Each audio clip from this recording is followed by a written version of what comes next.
everybody. Jim and Joey here with a Rewind Theater on the new Man of Steel trailer. Jim, I'm so excited for this movie, I can't even tell you. Now, right off the bat, we get a pretty provocative symbolic image.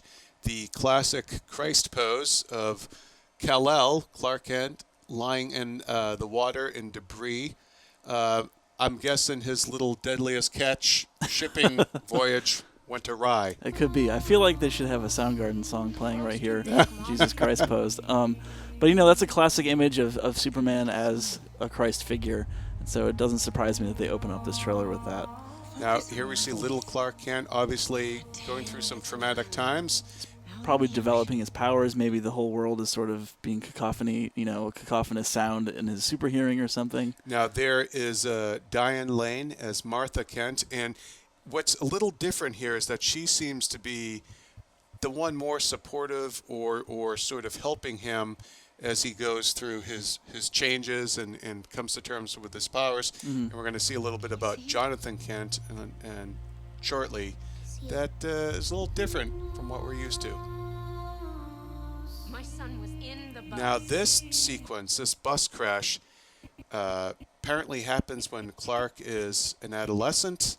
And it's, judging by this trailer, it's the first time he ever uses his powers publicly enough that it's caused a stir with the community. Yeah, it's the inciting incident. That's a great shot of him, just sort of doing what needs to be done. And that I think that's a great Superman moment. Like, it's just, he makes the call, he makes the judgment call, and does what he thinks is right. But Papa Kent, none Pa too Kent happy himself, Jonathan Kent, Kevin Costner, given his son a lecture that Glenn Ford's Pa Kent probably would not have given him. He's telling him, don't be a hero, as the song says. I mean, I didn't take it that way, and I know this caused some controversy online and stuff. And basically, young Clark asks if he should just let those people die, and Pa Kent says maybe. But I don't take that as yeah, screw him. I take that as the most important thing in the world. To Jonathan Kent is his son, and maybe that's at the expense of everybody else. Because we've seen that theme in Superman stories before. Like, they don't know what would happen if the government found out about him, which is something. Yeah, that we're going to see play out a little bit. There's also sort of who knows, maybe Jonathan Kent's a religious guy and he doesn't want his son playing God, basically determining who lives and dies. Well, I don't know. We'll see. What was I supposed to do? Yeah, there's a call back to the school bus. Mm-hmm. Clark having a flashback. Okay, maybe he wasn't having a flashback, but you know what I mean. Now, is this our first look at the Fortress of Solitude, or perhaps maybe... Could be one of those ships that we see later on. I think it's probably the Fortress of Solitude. What's interesting, though, is that this footage was actually shown to the Hall H crowd at Comic-Con back in July. Mm-hmm. So they've had basically prepared trailer now for a little while. And we get our first look at this bad boy. And that's cool. That's, obviously the S shield, which is the House of L symbol. And I think maybe that's sort of like that plays the role of something like the crystals in the old movies, that has all the information of his family history on it or something like that. And our first good look coming up here at the Superman outfit. Again, it almost looks like he's walking on clouds there because of the snow, but gorgeous cinematography. Yeah, and I love the costume too. It's just very regal and very... But, Joey... But... There's no S on the back. I know. There's no yellow S shield on the back, which is actually my favorite part of the Superman costume, even though in the comics now it's black, which is kind of lame. So that does suck. I always regret when they don't have the yellow S, but I still think the costume looks great. This is a prime locale also for the Fortress of Solitude.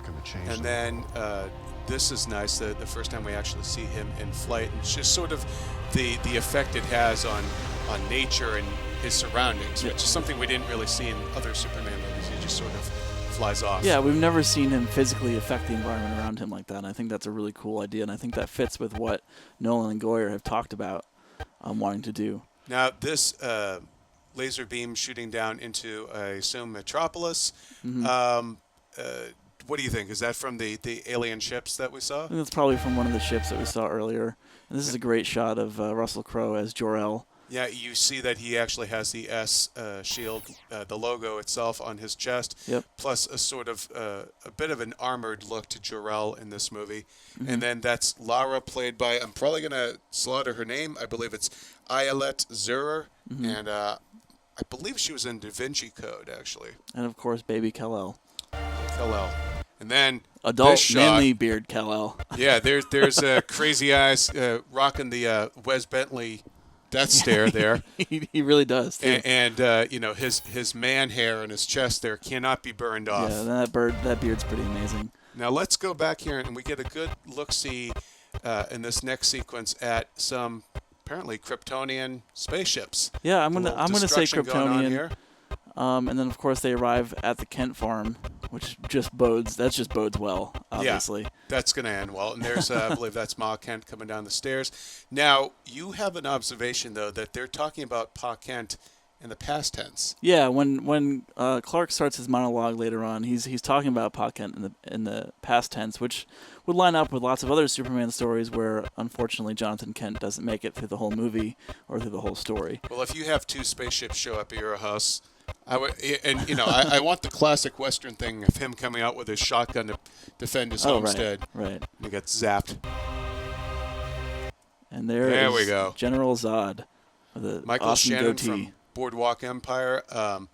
Again, he's got an armored look, and he kind of looks something like Maxie Zeus, that really inane DC Comics character. But with between the beard and the Caesar haircut. Definitely more militaristic Zod than we've seen in films past. I mean, I love the juxtaposition of these two shots. You have Zod here, and then of course the very next one is Superman on his knees. A nice little, And those definitely look spitting like up blood. Kryptonian boots there. Yeah, and a nice Try and little get a good nod shot. to kneel before Zod, of course. So Although he doesn't say that line in the movie, he said in a recent interview. So wah, wah.